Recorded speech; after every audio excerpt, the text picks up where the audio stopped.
Boa noite a todos, bem-vindo à aula 2, né?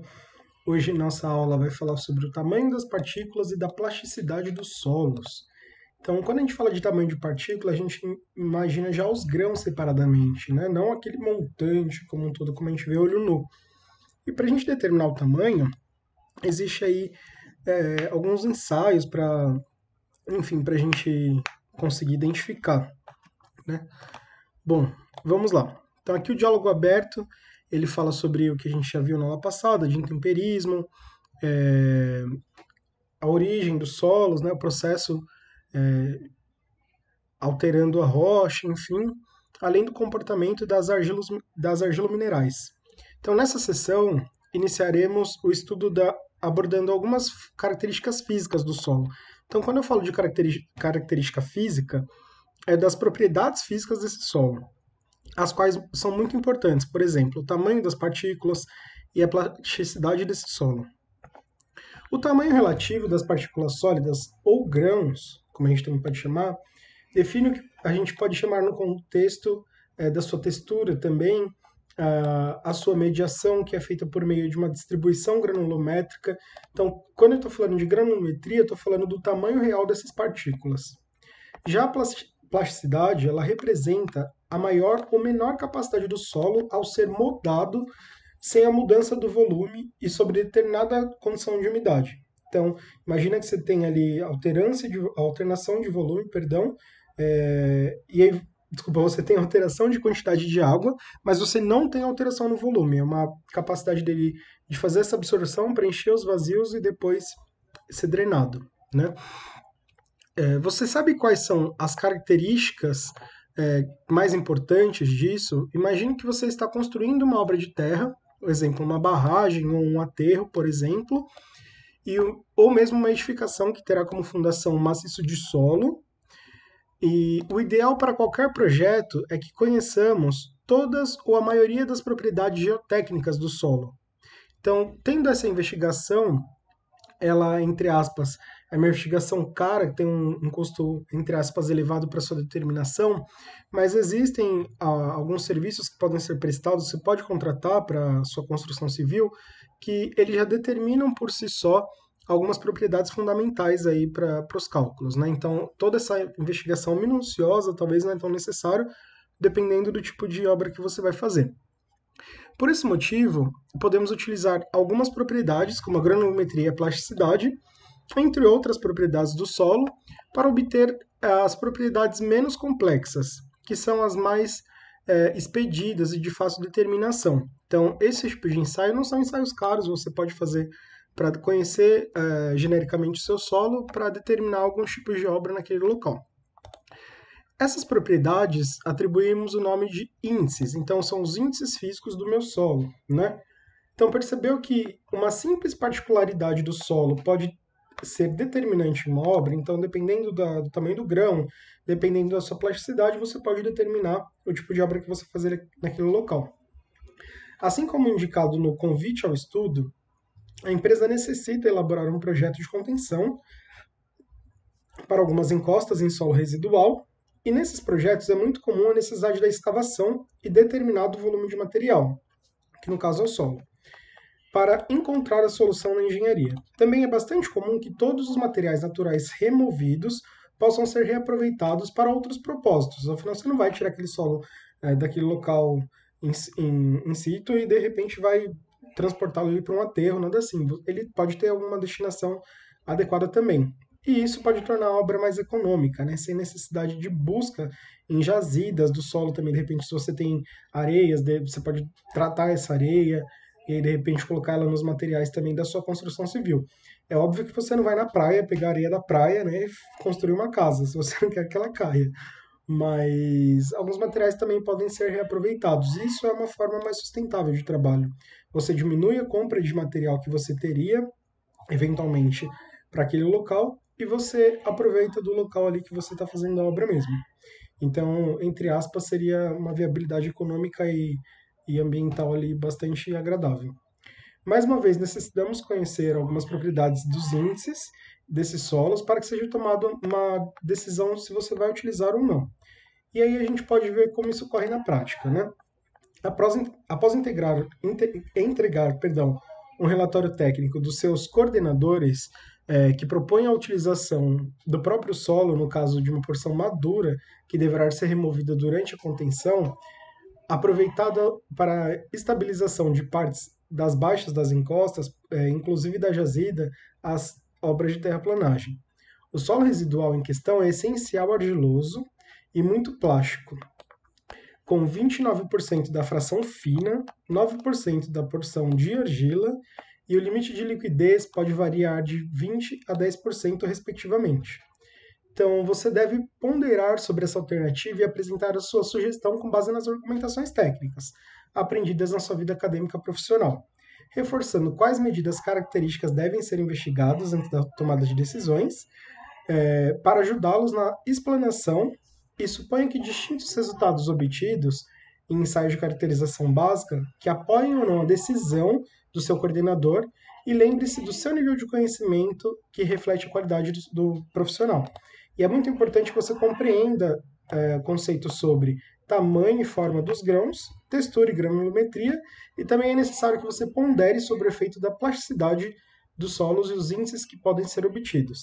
Utilize ferramentas como, por exemplo, a carta de plasticidade de Casa Grande, e como o solo argiloso é interessante para que você se baseie na resposta na atividade da argila, que é o índice de Skempton, relatando a consequência do propósito da engenharia desejada.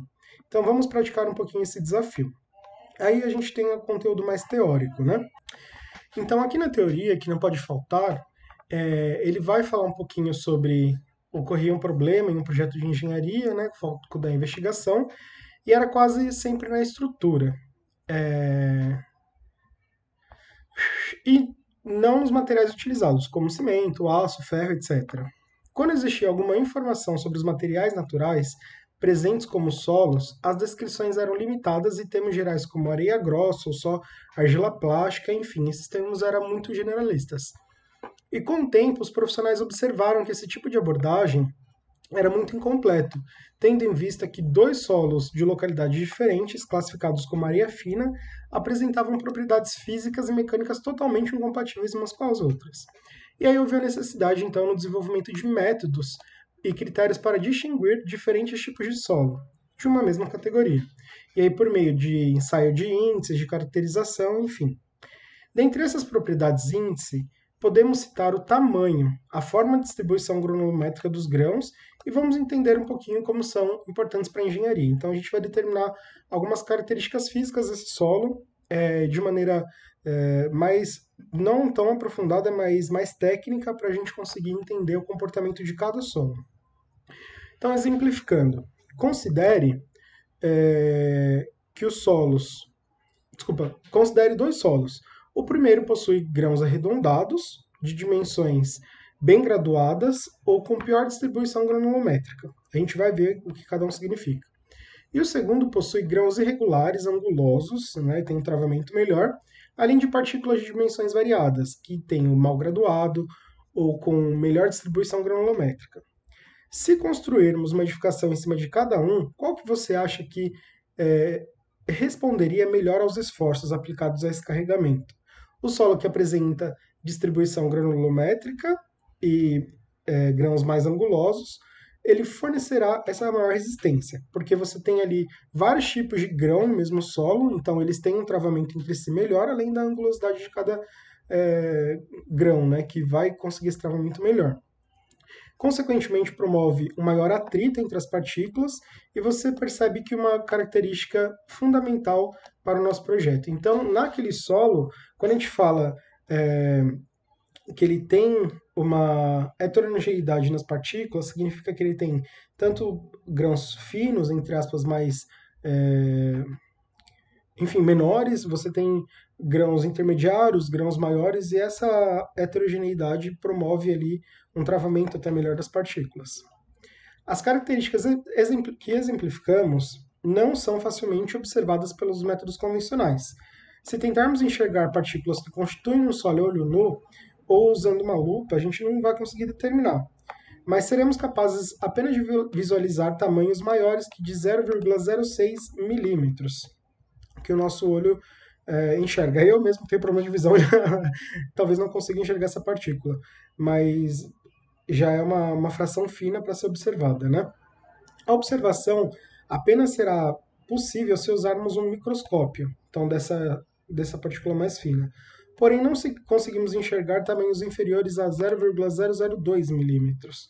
E para essas partículas com tamanhos inferiores à fração mínima, né, a fração muito fina, a sua observação só é possível por meio de microscópio eletrônico de varredura, que é o nosso MEV. E a estrutura molecular do grão só pode ser investigado por meio de técnicas de raio-x. Então, pensa que é uma partícula muito, muito fina mesmo, né? Às vezes a gente até respira essa partícula, entra no nosso pulmão e a gente nem sabe. Então, assimile. Se prepararmos mecanicamente o solo, que é uma análise granulométrica, em diversas frações que tem o terreno ao final dos vários grupos de grãos, com diferentes tamanhos, podemos ainda separar esses grupos considerando determinados limites, que são as faixas granulométricas. Então, de tanto a tanto eu tenho tanto de porção, da espessura tal eu tenho tanto de material, e a gente consegue fazer faixas granulométricas. E por fim, a gente consegue classificar, de acordo com os tamanhos desses grãos, as partículas muito grossas, que são os nossos pedregulhos e blocos, são representadas por fragmentos de rocha, como a gente já viu, ou sã, e de formas arredondadas e bastante angulosas. Já as frações grossas, que são as areias, né? A gente sai da parte de muito grossa e vem para grossa, que são as areias, são predominantemente compostas pelo mineral quartzo e os grãos podem ser angulares ou redondos. Agora, nas frações finas e muito finas, em geral, a gente tem um único material, que com formatos diversos, mas nunca arredondados, que aí a gente já tem o silt e a argila. Então perceba que a gente tem pedregulho, que é muito grosso, areia, que é grossa, e os finos, que são os siltes e as argilas.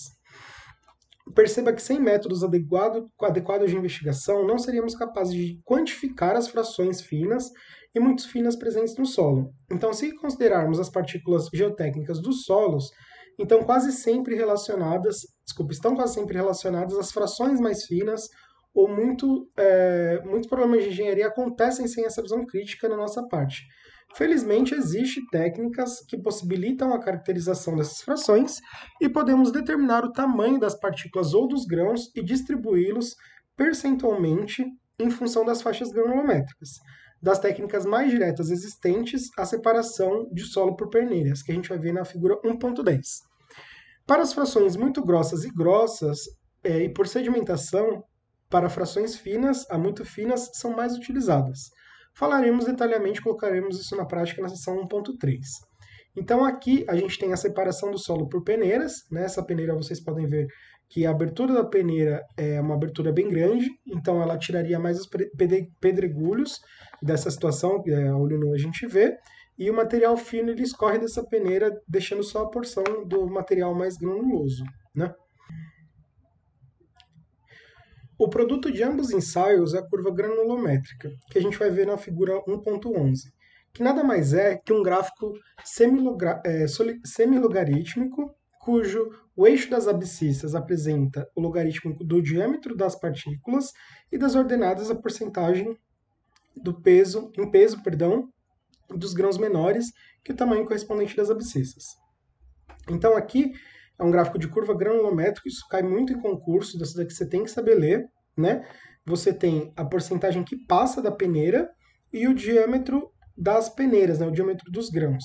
Então, por exemplo, aqui no diâmetro, no ábaco, a gente vê de 0,001 a 0,1, depois de 0,1 a 0,1, depois de 0,1 a 1, de 1 a 10 e de 10 a 100. Lembrando que cada linha intermediária representa um décimo. Então, por exemplo, 10, 11, 12, 13, 14. E essas linhas tracejadas representam as linhas do ponto, né? Então, são intermediárias das peneiras. Aqui, no caso, nós temos as peneiras de 200, de 100, de 60, de 40, de 30, 20, vai descendo até peneira de meio. Isso é em milímetro, tá? Então aqui, por exemplo, nossa peneira 200, ela está aqui na primeira linha tracejada, entre 0,01 e 0,1. Então aqui, como o meu 0,1 está aqui, eu tenho 0,9, 0,8, 0,0706, mais ou menos. Então, em 0,06 milímetros começa a primeira peneira, que é aquela peneira que a gente vê a olho nu, né? Então, aqui, por exemplo, ó, a minha argila está nesse primeiro espaço. Quando eu cruzo essa primeira linha, eu tenho aqui em mais ou menos porcentagem que passa 10%, eu tenho argila. Quando eu estou falando de silt, que é entre argila e areia, eu estou terminando ela mais ou menos aqui. Então, o meu silt corresponde a mais ou menos aqui, ó, 30% mais ou menos desse material, contando já com a argila. Então, só de silt eu tenho 20%, porque a argila era de 10%. Aí eu venho até o final da minha areia. Minha areia para em 90% desse solo. Então, se eu já tinha 30% de outro material, eu tenho 60% desse solo em areia, que você vê que a curva ela fica um pouco mais inclinada, mais acentuada. E apenas 10% enquadrado como pedregulho, dependendo fino, médio, grosso, etc. Né? Então, aqui qual que é a maior curvatura dessa areia, onde ela fica mais inclinada? Que fica na minha areia média. Ó. Essa areia média ela tem uma curva mais acentuada, né? Então ela começa mais ou menos aqui em 40 e algumas coisinhas por cento e ela termina mais ou menos em 70 e pouquinhos por cento. Então 30% desse material todo é só de areia média. E aí a gente vem para os diâmetros dos grãos, né? Já parou para pensar o porquê que a representação da curva granulométrica utiliza um gráfico semilogarítmico em vez de uma relação linear, por exemplo? Então, essa vantagem é simplesmente uma convenção. Faça um teste. Plote diferentes resultados de granulometria e varia o estilo dos gráficos. Você vai observar nas curvas o quanto a representação do tamanho médio das partículas do solo. Então, esse ábaco ele permite a gente olhar só para aquela parte de material e determinar se aquele material, qual é o enquadramento dele.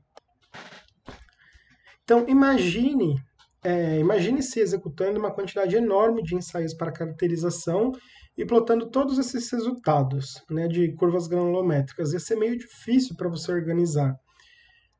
Como que você faria isso? Então, não seria mais fácil se você pudesse colocar todas as frações no tamanho de grãos, forme mesmo dos nomes e símbolos que representam a fração predominante?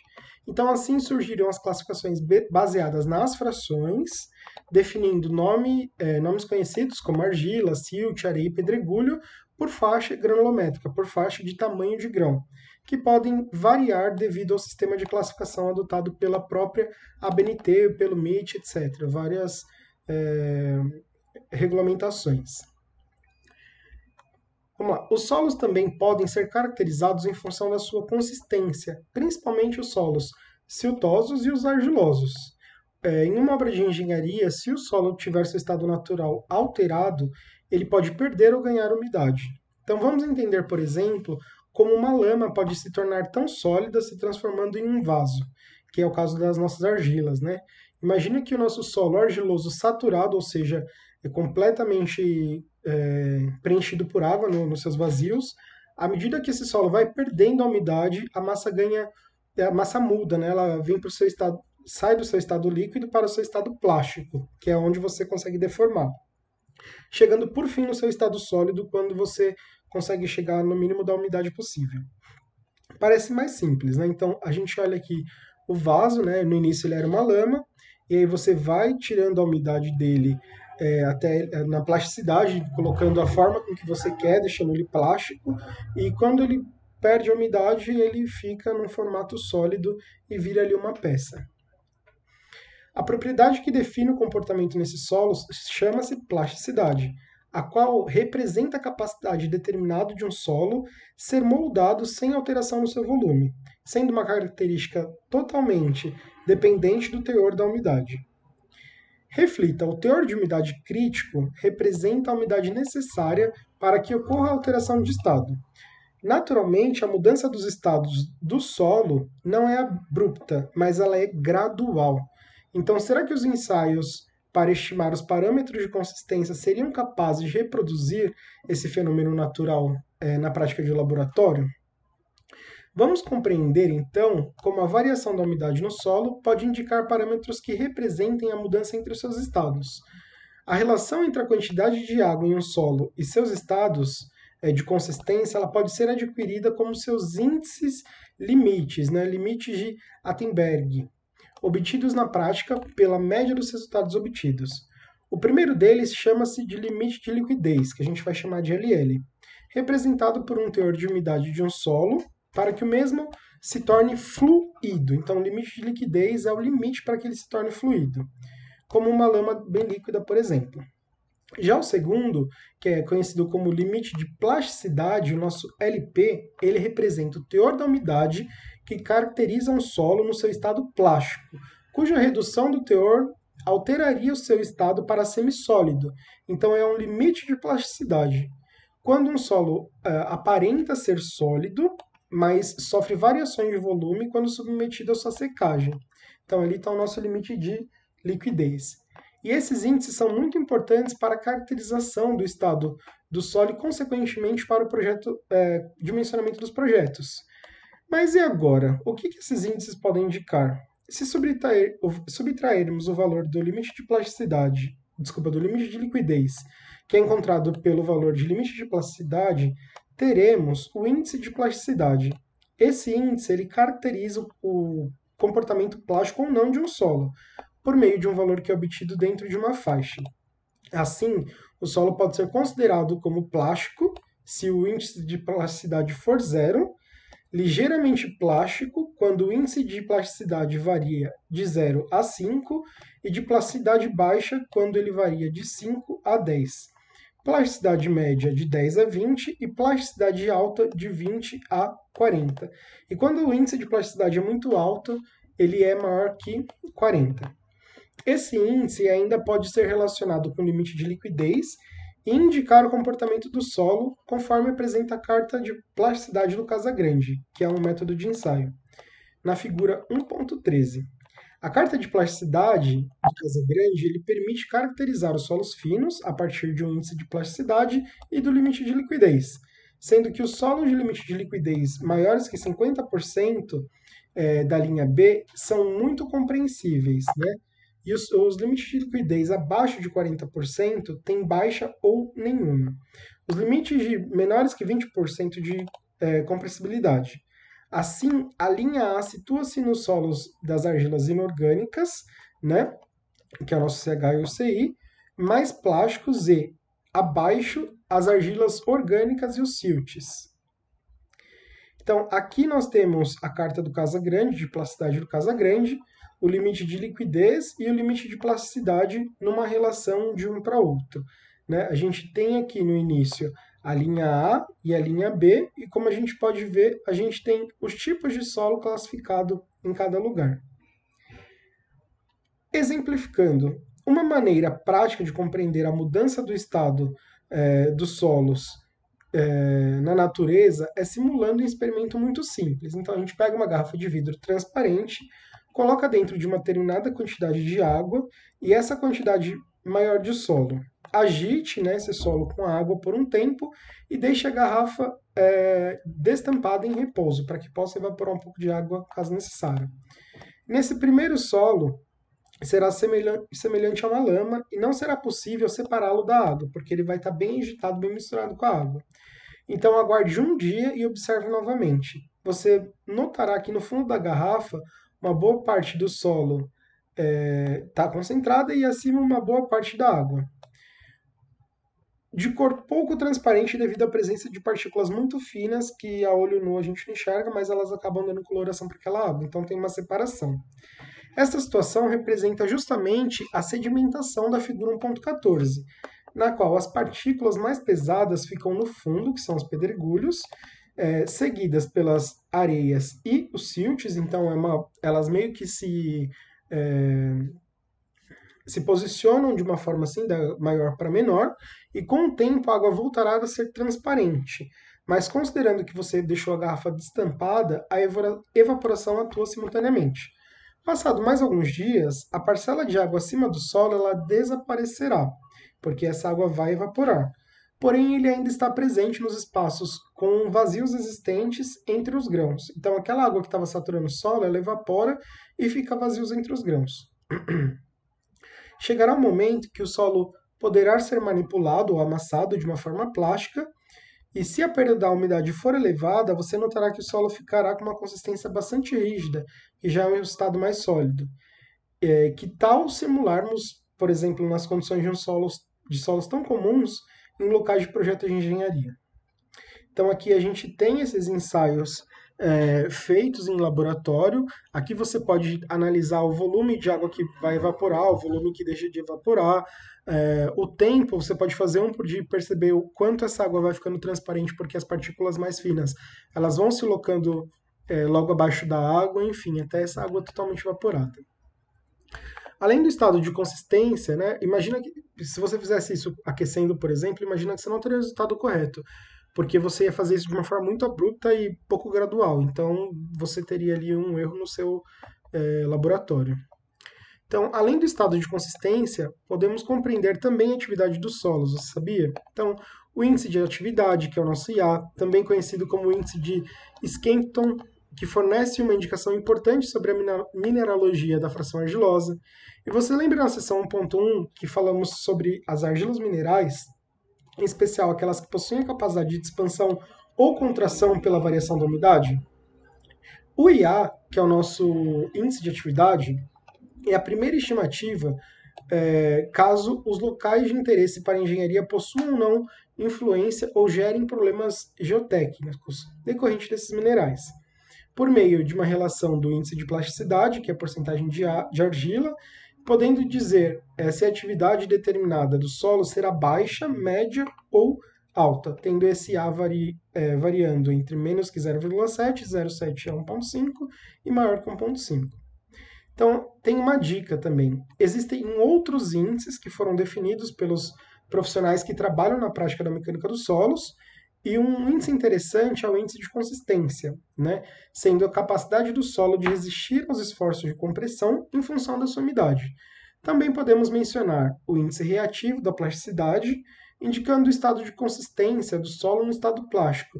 E ele é pouco utilizado por gerar uma confusão aí com o nosso índice de consistência. Quando um solo perde a umidade e altera o estado do semissólido para sólido, se a redução do nosso teor de umidade não altera o volume do solo, dizemos que ele se encontra no seu limite de concentração. Podemos ainda determinar o grau de contração, de concentração, de contração. Podemos ainda determinar o grau de concentração, que a gente apresenta só pela letra C, indicativo da tendência do solo ao aparecimento de fissuras quando sofre a sua secagem, ou seja, quando a umidade é evaporada ou drenada, né? Principalmente quando o valor do índice de plasticidade é elevado. Então, a figura 1.5, ela resume bem os índices de consistência e a mudança do estado do solo para a variação da umidade. Então, eu tenho aqui um estado líquido, um estado plástico, um estado semissólido e um estado sólido. Entre o índice, o limite plástico e o semissólido, que eu tenho o índice de plasticidade, entre eles eu tenho o nosso limite de plasticidade. E entre o semissólido e o sólido, o nosso limite de concentração. Então, isso vai ocorrer de acordo com a umidade, né, sendo o sólido próximo de 0% e o líquido em 100%. Eu vou ter essas camadas e os nossos limites entre cada uma delas. Exemplificando, imagina que você necessita escolher um solo para a construção de um aterro para barragem, e seria muito imprudente escolher esse solo sem execução dos mínimos ensaios para que você possa conhecer o material, você não concorda? Então, suponhamos que esse solo tenha um índice de plasticidade muito elevado, ou entre aspas, né, coloquei muito ali aumentando, mas é elevado. Ao se determinar o grau de concentração, ocorrem muitas fissuras. Então, será necessário que esse material ele é ideal? Será que na prática o valor do limite do LC, que fugiu agora aqui, de contração, eu ia falar de compressão. Nosso limite de contração tem pouca utilidade, mas quando executarmos o ensaio para determinar a. Opa, fugiu de novo!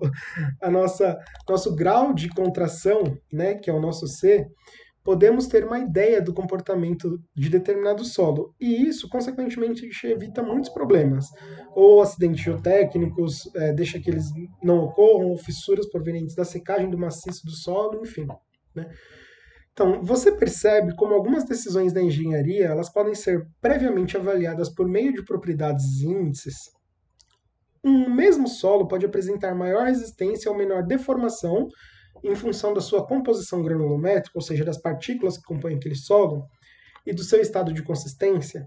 E assim, se apertada, a argila seca tende a ter uma resistência mediana e irá se fragmentar, irá descompactar, podendo inclusive virar pó, né? Em um grande esforço. E a mesma argila, se ganhar umidade, ela pode se tornar um pouco mais líquida e fluida. Esses são alguns desafios dos quais o profissional de engenharia deve lidar em sua carreira por meio de experiências adquiridas em porções de soluções eficientes. Então, não basta só determinar qual é o tipo de material, mas também se esse material tem presença de água, quais são os limites dele, para que a gente consiga lá na frente determinar o quanto que esse material é resistente ou não. Então, sem medo de errar, a empresa para a qual você trabalha está elaborando um projeto básico para algumas encostas e o seu coordenador propôs uma situação muito comum que é aproveitar os materiais naturais dados naquela região a sofrer intervenção. E de forma a otimizar o projeto de engenharia, ele sugere a utilização de um solo essencialmente argiloso e plástico, e a conclusão obtida foi que a partir provavelmente de uma análise tátil-visual, isso é, tocando e olhando, o tipo de descrição qualitativa da qualidade daquele material, com base na observação que detalharemos melhor na próxima sessão, a gente tem que lembrar, porém, que é muito importante que façamos os ensaios no laboratório, de uma análise quantitativa, não só com essa análise tátil visual, com as areias e frações de solo. É muito comum que quando você pede também para fazer um ensaio de solo em um determinado terreno, o método que eles usam é a análise tátil visual, tá? Que é um método que muitas vezes funciona também. Mas se você quer uma análise detalhada e minuciosa, você manda para o laboratório para fazer todos esses ensaios. Se pensarmos em um solo residual com curvas granulométricas para ele, podemos esperar curvaturas suaves devido à sua redução do tamanho médio dos grãos pelos processos de decomposição do solo. Agora, se o solo residual for maduro, ou seja, mais interperizado, está na camada mais acima do solo, a geração das frações finas, que são siltes e argilas, é ainda maior. E a distribuição granulométrica é excelente para entendermos sobre a origem geológica dos solos. Entretanto, como o nosso caso dos solos são solos argilosos finos, a curva granulométrica não é suficiente para a previsão do seu comportamento na prática. E você lembra que o tamanho e a forma dos grãos influenciam no comportamento dos solos. No caso dos solos finos, a influência é muito grande. Assim, é mais razoável avaliarmos o comportamento das argilas pelo limite de liquidez e limite de plasticidade, e para isso vamos recorrer ao gráfico de plasticidade Casagrande, que esse gráfico relaciona o índice de plasticidade com o limite de liquidez e classifica o solo em função do seu comportamento, por meio de regiões no gráfico que são apresentadas na legenda.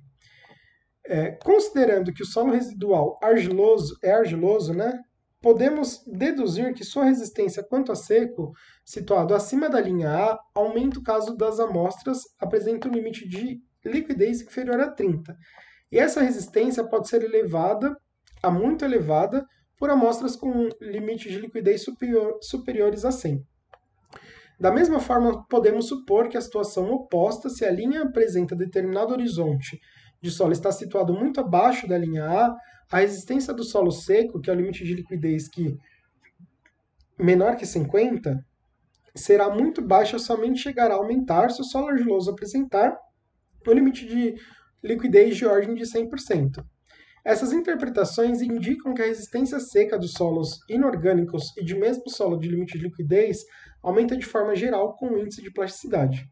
E você pode verificar que a atividade dessas argilas pelo índice de Skempton, que o nosso solo de 29% de fração de areia fina, o qual 9% é a fração dos valores de limite de liquidez e limite de plasticidade iguais a 20%, e 10% respectivamente. Assim, qual seria a atividade desse solo? Então, para a fórmula, o A é igual ao índice de plasticidade dividido pela fração de argila em peso, para obtermos a atividade da argila igual a 1,1, ou seja, 20 menos 10, que é o limite de liquidez de plasticidade, dividido pelo percentual correspondente à argila que possui os valores. Então, a gente chega a apresentar uma atividade média próxima de uma baixa atividade se formos utilizar esse solo. Não esperaríamos expansões acentuadas, né? Não teria grandes expansões, sendo que indicado para o objetivo em questão como jazidas obras de terraplanagem. E se considerarmos a mesma quantidade de 9% de fração, porém com um índice de plasticidade de 15, que é mais alto, a atividade da argila será de 1,7, que seria 15 dividido por 9. Sendo uma alta indicando o solo argiloso, apresentará uma expansão, né? Ele vai ter uma expansão com umidade, enfim, não sendo recomendado esse tipo de propósito na engenharia. E consideramos apenas que as propriedades físicas para a decisão de um solo do material de uma obra. Tenha em mente que outras avaliações e outros ensaios complementares são recomendados para a tomada de decisões em projetos de engenharia. Então, basicamente, o que está falando é que seu índice de plasticidade, que é o nosso limite de liquidez menos o limite de plasticidade, dividido pelo percentual, ele vai mostrar para a gente como essa área vai ter expansão ou não, né? Como que vai ter essa atividade. Então, aqui, quando o índice de plasticidade, por exemplo, veio para 15, a nossa atividade da argila chegou a 1,67, que já não é recomendado para engenharia mesmo. Então, avançando na prática, você tem aí um problema que o seu coordenador apresentou, duas amostras distintas, né, de X e Y, obtidas na base da encosta, e a primeira amostra, que é a amostra X de argila, ela apresenta um limite de liquidez de 50 e de plasticidade de 25. Já na segunda amostra, o limite de liquidez é 52 e a plasticidade de 40. Então, diga quais tipos de argila essas informações poderiam indicar, considerando essas argilas servirão como fundação para o muro de arrimo e quais são os problemas e por quê. Então, a resolução, basicamente, a gente tem ali os valores, a gente tem que achar primeiro o índice de plasticidade. Então, o índice de plasticidade da primeira amostra é 25%, ou seja, 50 menos 25, que era da primeira amostra, que é o limite de liquidez e limite de plasticidade. Ele deu o nosso primeiro índice de plasticidade. Cadê? Aqui. E já na amostra Y, que é a segunda amostra, o limite de plasticidade elevado corresponde a 40%. Então, o nosso índice de plasticidade é de 52 menos 40, ou seja, de 12%. Com base no valor do limite de plasticidade da primeira amostra, essa argila indica uma alta proporção de partículas minerais laminares com baixa presença de material orgânico. Já na segunda amostra, ela apresenta um limite de plasticidade elevado, sugerindo a ausência de cristais laminares e com a presença quantitativa considerável de material orgânico. E você pode visualizar essas informações com mais clareza ao plotar a carta de plasticidade do Casagrande. Então, a gente vai determinar a granulometria em relação às proporções de cada tipo de material. Apesar dos limites de Attenberg não serem particularmente confiáveis como indicadores do comportamento dos solos, eles se tornam muito úteis quando plotados no gráfico, sendo bons indicadores das propriedades intrínsecas dos solos. Então a gente vai utilizar ele para interpretação. O gráfico ele possui uma linha divisória chamada linha A entre duas regiões separadas que possuem características de argila que podem ser características de silt. E os solos que plotam acima dessa linha apresentam características geotécnicas ruins, sendo provavelmente de alta compressibilidade e de baixa resistência ao cisalhamento, que é aquele esforço que vai cisalhar nosso solo.